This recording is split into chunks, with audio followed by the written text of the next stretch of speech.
नमस्कार साथियों, आज जो है हमारा साहित्य दर्पण का जो है दूसरा ये प्रथम परिच्छेद जो था उसका आज द्वितीय भाग है। द्वितीय भाग का पाठ करना है हमें, जिसके अंतर्गत हमने परसों जो था हमने जो पहला भाग पढ़ा था उसमें हमने साहित्य दर्पण के रचनाकार विश्वनाथ के बारे में पढ़ा था। आज हम पढ़ेंगे कि उनके साहित्य दर्पण का प्रथम परिच्छेद पढ़ने का प्रयास करेंगे। तो आप अच्छा होगा अगर आप सामने आपके एक पुस्तक खुली हो साहित्य दर्पण, उससे क्या होगा कि शब्द से आप अर्थ जोड़ पाएंगे, जिससे आपके लिए ये लॉन्ग टाइम जो है आपको मदद करेगा ये।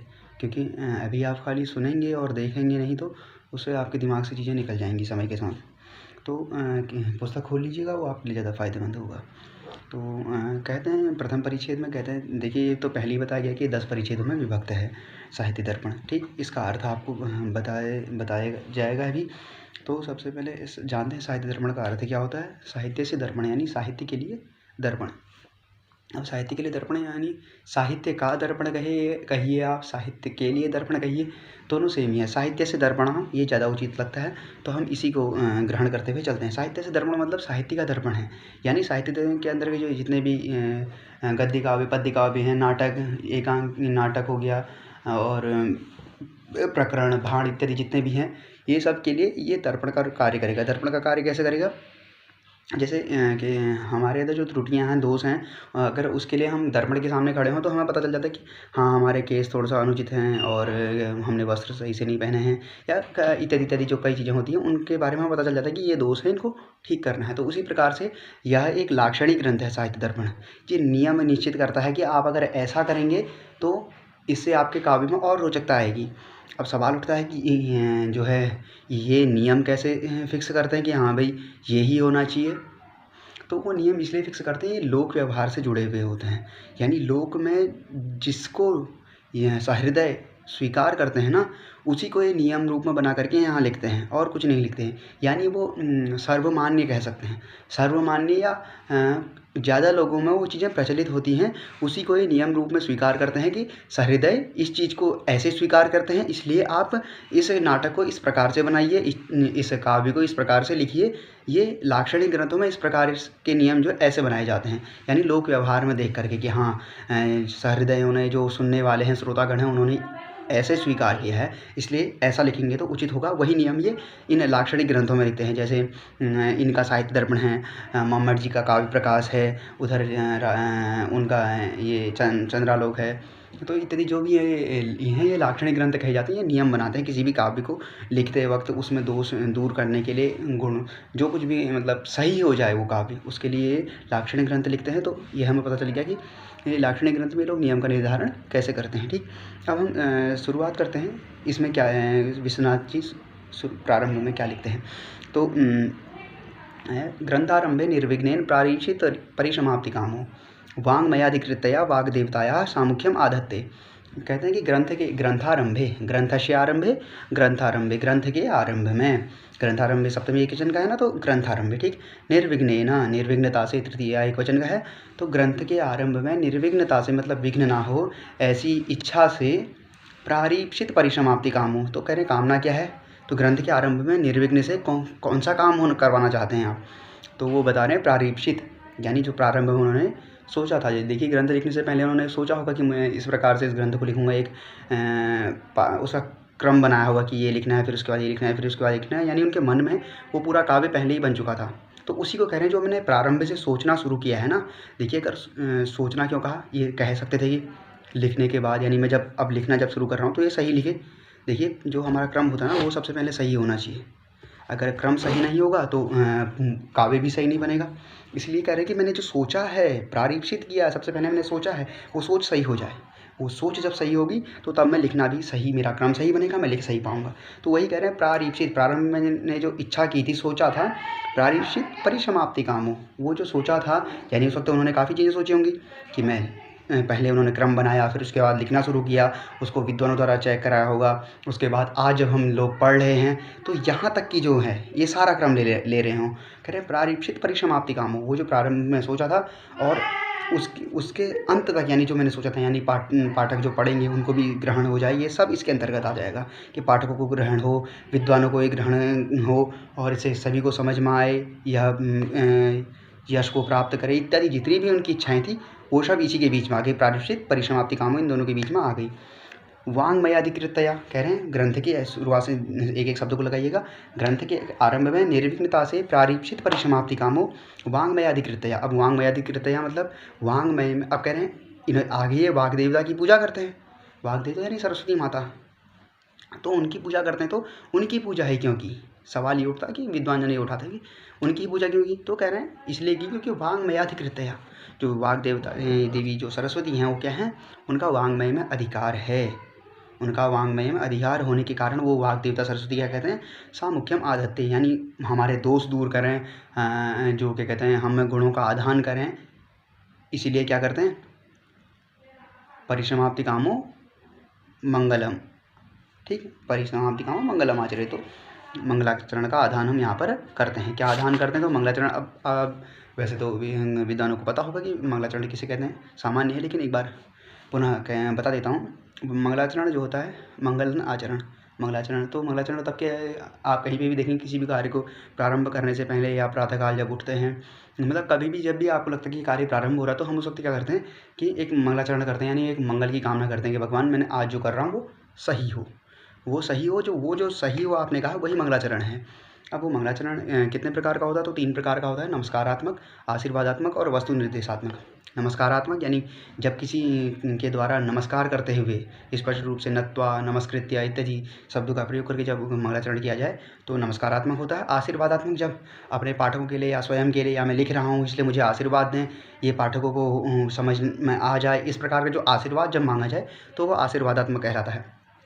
फिर तीसरा आता है वस्तु निर्देशात्मक।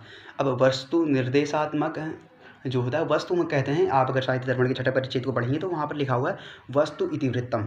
इतिवृत्त किसे कहते हैं, इतिहास, यानी जो इतिवृत्त, जो वृत्त इति हो चुका है यानी समाप्त हो चुका है, यानी कोई कहानी जो समाप्त हो चुकी है, यानी वो इतिहास हो चुकी है, पहले हो चुकी है वो कहानी, तो उसी को इतिवृत्त कहा जाता है। और उसी इतिवृत्त को यहाँ वस्तु कहा गया है साहित्य दर्पण में।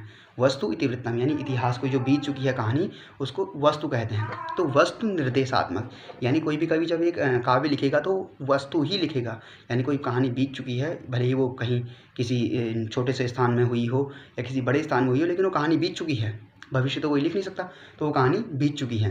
तो उसी जो उसने कहानी लिखी, यानी अगर शिशुपाल वध लिखी गई है तो शिशुपाल वध में जो कहानी है वो पहले हो चुकी है, तो उसी कहानी का, यानी कोई भी कहानी वस्तु का जहाँ पर निर्देश हो जाए, जैसे आप अगर मेघदूत में देखेंगे तो वहाँ है कश्चित कांता विरह गुरुणा स्वाधिकारात् प्रमत्तः। यहाँ पर आप श्लोक में देखेंगे पहला श्लोक है, यद्यपि मेघदूत का है, यहाँ पर मंगलाचरण होना चाहिए था, लेकिन मंगलाचरण कई बार ये होता है कि नहीं होगा, शायद मंगलाचरण नहीं किया है, तो ऐसी शंका होती है।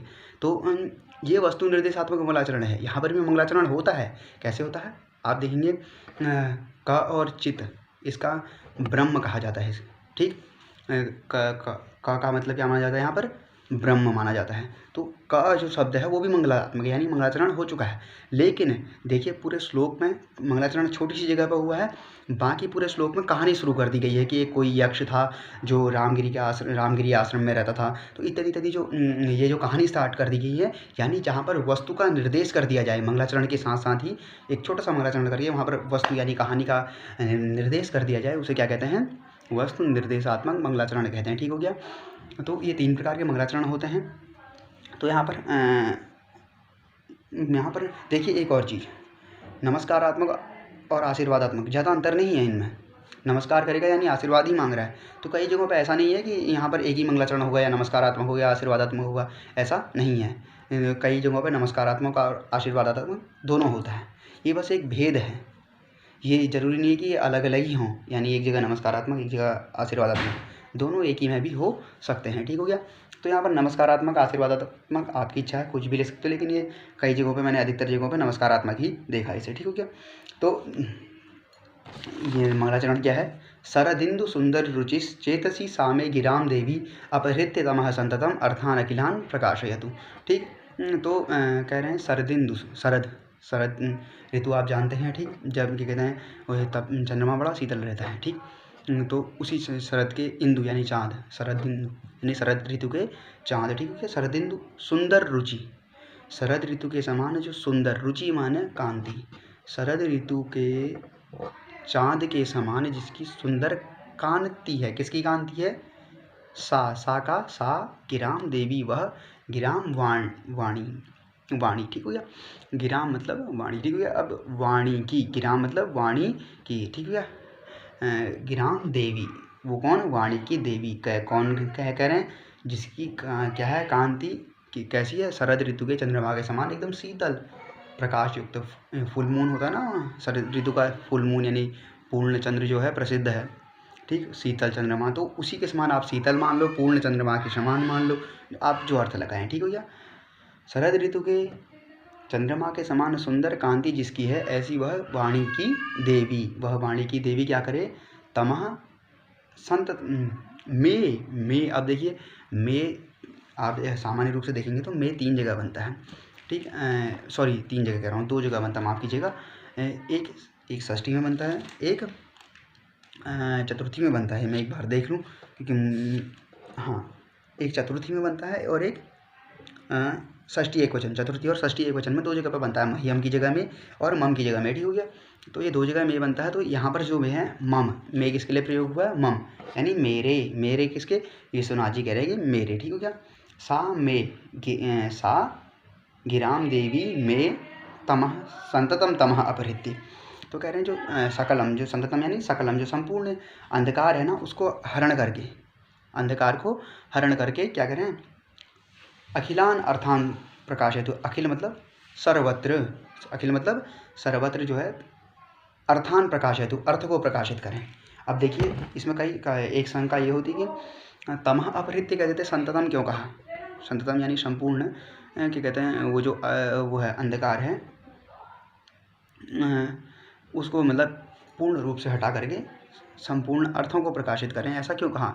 अंधकार हटा करके भी कह सकते हैं।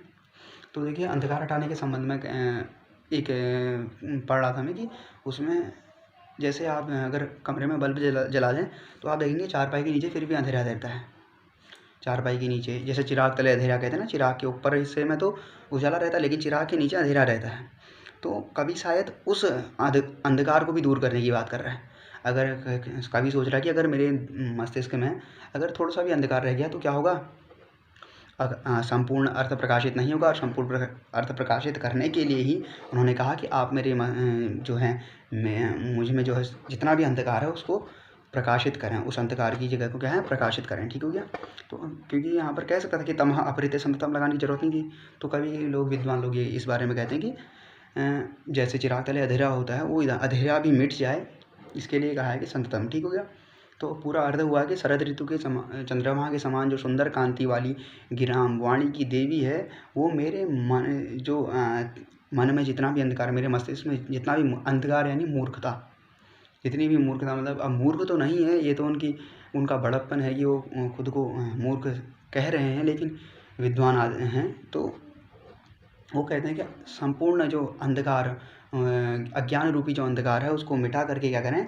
अखिल अर्थ को प्रकाशित करें, ठीक हो गया। तो ये सरस्वती माता की वंदना हुई है, तो यहाँ पर नमस्कारात्मक भी कह सकते हैं, आशीर्वादात्मक भी, लेकिन अधिकतर जगहों पर नमस्कारात्मक लिखा हुआ, तो हो सकता है प्रश्न आए तो नमस्कारात्मक करना उचित होगा, ठीक। उसके बाद आता है, ये तो हो गया मंगलाचरण, ये नमस्कारात्मक आशीर्वादात्मक दोनों है, लेकिन नमस्कारात्मक अधिकतर जगहों पर लिखा गया तो नमस्कारात्मक ही स्वीकार करेंगे। तो अब कवि ने मंगलाचरण तो कर दिया, अब वो बता रहे हैं काव्य फल, यानी काव्य फल मतलब मेरे काव्य को मतलब यानी जो मैंने लिखा है इसका फल क्या होगा, इसका फल क्या होगा। तो फल के लिए बताते हैं, अश्य ग्रंथस्य काव्यांगतया काव्य फल एव फलवत्वमिति। तो कह रहे हैं अश्य ग्रंथस्य, इस ग्रंथ का अश्य ग्रंथस्य काव्यांगतया, जो संपूर्ण काव्य है उसका अंग होने के कारण ये ग्रंथ भी क्या होगा? काव्य का अंग है, कह रहे हैं। जो इसलिए जो काव्य से जो फल मिलते हैं, ठीक, वही फल क्या होंगे? काव्य फले रहे फलवत्वम। तो कह रहे हैं ये काव्य का अंग है, तो काव्य से जो फल मिलते हैं, कह रहे हैं वही फल क्या होंगे? इससे भी आपको मिलेंगे, यानी काव्य से जो फल प्राप्त होंगे ये भी काव्य अंग है, काव्य का अंगभूत है। तो काव्य से जो फल प्राप्त होंगे वही फल क्या होंगे? इससे भी प्राप्त होंगे, ठीक हो गया। यानी इसे भी एक काव्य कहना चाह रहे हो, कह रहे हैं जो काव्य से फल मिलेंगे वो इसी से मिलेंगे। तो कह रहे हैं आप काव्य फल क्या क्या होते हैं, काव्य से क्या क्या फल मिलते हैं काव्य के पठन से। तो कह रहे हैं चतुर्वर्ग फल प्राप्ति ही सुखादल्पधियामपि काव्यादेव यतस्तेन तत्स्वरूपम निरूप्यते। तो कह रहे हैं चतुर्वर्ग फल प्राप्ति, चतुर्वर्ग कहते हैं धर्म अर्थ काम मोक्ष, ठीक। तो ये जो चतुर्वर्ग हैं इनके फल की प्राप्ति होती है, चतुर्वर्ग फल जो हैं उनकी प्राप्ति होती है। कैसे होती है, तो कह रहे हैं सुखात, सुख पूर्वकात, ठीक हो गया। सुख पूर्वक क्या होती है, चतुर्वर्ग फल की प्राप्ति होती है। अल्पधियाम अपि, देखिए अल्पधियाम मतलब धी मतलब बुद्धि, अल्प मतलब न्यून, जो जिनकी कम बुद्धि है। यानी देखिए बुद्धि तो सभी के बराबर ही होती है, लेकिन यह है कि ग्रहण कितने कर सकते हैं, तो यानी जो कम ग्रहण कर सकते हैं, जो जिनका ग्रहण करने में, ज्ञान ग्रहण करने में क्लिष्ट थोड़ा कठिन होता है जिनके लिए, तो उनको भी कह रहे हैं ये इसमें चतुर्वर्ग की फल की प्राप्ति क्या हो जाएगी, उनको भी प्राप्त हो जाएगी। किससे हो जाएगी, काव्यात एव, काव्य से ही होगी, ठीक हो गया। कम बुद्धि वालों को और किसको, सुखपूर्वक कम बुद्धि वालों को काव्य से ही होगी। तेन कारणेन, तेन केन काव्यात एव, उस काव्य से ही क्या होगी, क्या कहते हैं, चतुर्वर्ग फल की प्राप्ति सुखपूर्वक अल्प बुद्धि वालों को होगी, इसलिए तत्स्वरूप निरूपित, इसलिए उसके स्वरूप का निरूपण हम लोग करते हैं, ठीक हो गया। तो फिर उसके बाद ये बता रहे हैं कि अब यानी हमें पता चल गया कि काव्य से क्या क्या फल मिलते हैं, धर्मार्थ काम मोक्ष की प्राप्ति होती है। तो वही धर्मार्थ काम मोक्ष की प्राप्ति क्या होगी, इस साहित्य दर्पण रूपी जो ग्रंथ है इससे भी होगी, ठीक हो गया। तो ये हो गया। अब आगे वो अपनी जो विद्वानों की जो शंकाएँ हैं उसी का समाधान करते हुए आगे अन्य उत्तर भी देंगे, तो वहाँ पर हम बात करेंगे, ठीक हो गया। तो कहते हैं चतुर्वर्ग फल प्राप्त ही अतः, निश्चित ही कह रहे हैं चतुर्वर्ग फल की प्राप्ति काव्य से। अब किसी ने शंका कर दी कि भैया चतुर्वर्ग फल की प्राप्ति कैसे होती है, काव्य से कैसे हो जाएगी, तो उसके लिए कहते हैं चतुर्वर्ग फल प्राप्त ही निश्चित ही, जो चतुर्वर्ग फल की प्राप्ति है काव्यतः, काव्य से जो होती है कि कैसे होती है, रामादिवत प्रवर्तितव्यम न तो रावणादिवत। तो कह रहा है कि काव्य बताता है कि आपको रावण की तरह आचरण नहीं करना चाहिए और राम की तरह आचरण करना चाहिए। तो इत्यादि इस प्रकार से, अब काव्य में आप रामायण महाभारत यदि पढ़ेंगे तो वहाँ पर आपको पता चलेगा कि कहें वहाँ पर क्या सीखने को मिलता है कि रावण की तरह आचरण नहीं करना चाहिए, वरना अंत दुखांत निश्चित है, ठीक। तो देखा ना आपने, मतलब आप कैसे पूरा परिवार खत्म होता है, फिर उसके बाद अंत में रावण तो दुखांत हुआ हो, तो इसलिए रावण की तरह आचरण नहीं करना चाहिए, राम की तरह करना चाहिए। काव्य आपको ऐसे सिखाया कि जब आप इसे स्वीकार करेंगे तो आपको धर्म करने पर मजबूर, आप धर्म करेंगे, धर्म से स्वतः ही अर्थ की प्राप्ति कैसे होती है आगे पता चलेगा, ठीक है। अर्थ से काम से मोक्ष की प्राप्ति होती है, ठीक है क्या। तो कह रहे हैं कि काव्य ऐसे चतुर्वर्ग फल की प्राप्ति कराता है। तो किस प्रकार से, इत्यादि, रावण की तरह आचरण करना चाहिए, रावण की तरह नहीं करना चाहिए, इस प्रकार से जो अनेक चीज़ें हैं इनके द्वारा कृत्य करने योग्य कौन सा है, अकृत्य नहीं करने योग्य कौन सा है, प्रवृत्त किस कार्य को करने में प्रवृत्त होना है, जिस कार्य को प्रवृत्त कराना है, किस कार्य को करने में निवृत्त होना है यानी नहीं करना है, इस प्रकार के उपदेश द्वारेण, इतने निवृत्ति इति उपदेश द्वारेण, इस प्रकार के उपदेश द्वारा सुप्रतीतेव, इस प्रकार के उपदेश द्वारा क्या कहता है, सुप्रतीति कराता है। तो इस प्रकार जब ये ऐसे सिखाता है, कह रहे हैं कि राम की तरह प्रवर्तित होना चाहिए, रावण की तरह नहीं होना चाहिए, इस प्रकार के जो उपदेश हैं इनके द्वारा क्या कराता है, सुप्रतीति कराता है, सुंदर प्रकार से कहानी के माध्यम से आपको समझा देता है कि ऐसे नहीं करना चाहिए, ऐसा होता है, ऐसा करना चाहिए, इसलिए ऐसा होता है। तो इस प्रकार से काव्य क्या कराता है, चतुर्वर्ग फल की प्राप्ति कराता है। अब एक सामान्य सा है कि उपदेश द्वारेण, देखिए उपदेश द्वारेण क्यों कहा, देखिए उपदेश 3 प्रकार के होते हैं सामान्य से, ये वैसे इससे जुड़ा हुआ नहीं है लेकिन जानना जरूरी है। उपदेश 3 प्रकार के माने जाते हैं सामान्य रूप से, गुरु सम्मित, मित्र सम्मित और कांता सम्मित। तो गुरु सम्मित होता है कि गुरु आपको आज्ञा देता है कि आपको ये करना ही है, तो आपको करना ही है, वो निश्चित है, ठीक। और मित्र सम्मित, मित्र आपको एक राय देता है, आप करें ना करें वो आपकी मर्जी है। और तीसरा होता है, देखिए और तीसरा होता है तुम्हारा कांता सम्मित, कांता यानी पत्नी, कांता सम्मित उसमें क्या होता है कि आपका मन नहीं करेगा, आपकी पत्नी ने कहा आपका मन नहीं कर रहा है कि नहीं करना चाहिए, लेकिन आपको करना ही पड़ेगा, आप मना नहीं कर सकते, आपका मन मना करेगा आपसे, लेकिन आप करना ही पड़ेगा आपको। तो ये 3 प्रकार के उपदेश होते हैं। अब ये आप वहाँ पर पढ़ेंगे काव्यम यशसे अर्थकृते व्यवहारोपदेशे वेतर्षते सद्यः परिनिर्वृत्तये कांता संमित तयोपदेशुजे। तो वहीं पे कांता संमित तयोपदेशुजे जब वहाँ पर आता है तो उसी अर्थ में उसी में जो है इस बारे में लिखा हुआ है कि उपदेश 3 प्रकार के होते हैं। तो ये इतर ज्ञान था, लेकिन जानना ज़रूरी था, हो सकता कहीं पर काम आ जाए। तो हमने ये जान लिया कि चतुर्वर्ग फल की प्राप्ति का विश्वनाथ कहते हैं कि राम की तरह प्रवर्तित होना चाहिए, रावण की तरह नहीं। इस प्रकार के जो करने योग्य अकर और नहीं करने योग्य, इस प्रकार के जो उपदेश इत्यादि हैं, इनके द्वारा क्या होता है, सुप्रतीति कराता है हमें काव्य की। और इसी सुप्रतीति से जब हम कार्य इसको क्रियान्वित करते हैं तो चतुर्वर्ग फल की प्राप्ति हमें हो जाती है। ठीक हो गया। तो फिर आपने उसका सपोर्ट एक आधार लेते हुए कहते हैं कि उक्तम च, और कहा भी है, किसने कहा है, भामहेन। देखिए ये जो अगला जो उन्होंने कारिका दी हुई है वो भामा की है। ठीक हो गया। तो भामा ने क्या कहा है, धर्मार्थ काम मोक्षेषु वैचक्षण्यम कलाशु च करोति कीर्तिम प्रीतिम च साधु काव्य निषेवणम। ठीक। तो कह रहे हैं कि भामा ने क्या कहा है, तो भामा ने कहा है, कह रहे हैं धर्मार्थ काम मोक्षेषु, धर्म अर्थ काम और मोक्ष में वैचक्षण्यम कलाशु च। ठीक। धर्म अर्थ काम और मोक्ष में और कलाशु वैचक्षण्यम च, विचक्षणता, विशेषता, विशिष्टता। ठीक हो गया। धर्मार्थ काम मोक्ष में ये मदद करता है आपकी, और कलाओं में विचक्षणता लाता है। 64 कलाएँ जितनी हैं उनमें विशेषता लाता है, उनको आप विशेष रूप से जान पाते हैं। और यह करता है करोति कीर्ति प्रीतिम च, प्रीति और कीर्ति करोति करता है, प्रीति और कीर्ति करता है। ठीक हो गया। यानी सांसारिक प्रेम और इतर लोक प्रेम और अन्य लोक में कीर्ति, मतलब परलोक तक कीर्ति कह सकते हैं। इस लोक में प्रीति और परलोक तक कीर्ति में जो मदद करता है, तो क्या होता है, ये किससे होता है, साधु काव्य निषेवणम, यानी जो काव्य है उसको पढ़ने से। यहाँ पर कहा गया कि जो अच्छा काव्य है उसको पढ़ने से क्या होता है, इस लोक में की प्रीति, परलोक में कीर्ति, और कलाओं में विचक्षणता, और धर्म अर्थ काम मोक्ष की प्राप्ति होती है। तो यानी ये भी वही कहना चाह रहे हैं कि काव्य से जो है चतुर्वर्ग फल की प्राप्ति होती है। तो इसीलिए कह रहे हैं कि विश्वनाथ कह रहे हैं कि इसीलिए क्या होता है, मैं क्या कहते हैं इस काव्य का निरूपण करूँगा, क्योंकि मेरे काव्य से भी आपको चतुर्वर्ग की प्राप्ति होगी। ठीक हो गया। तो इतना बता दिया। अब काव्य पे जो विश्वनाथ जी ने स्वयं ही प्रश्न पूछा है, जो अन्य लोग पूछ सकते हैं, उन्होंने वो यहाँ पर प्रश्न भी किया है, और प्रश्न का उत्तर देते हुए आगे की जो पंक्तियाँ वो लिखी हुई हैं उसको हम अगले भाग में पढ़ेंगे।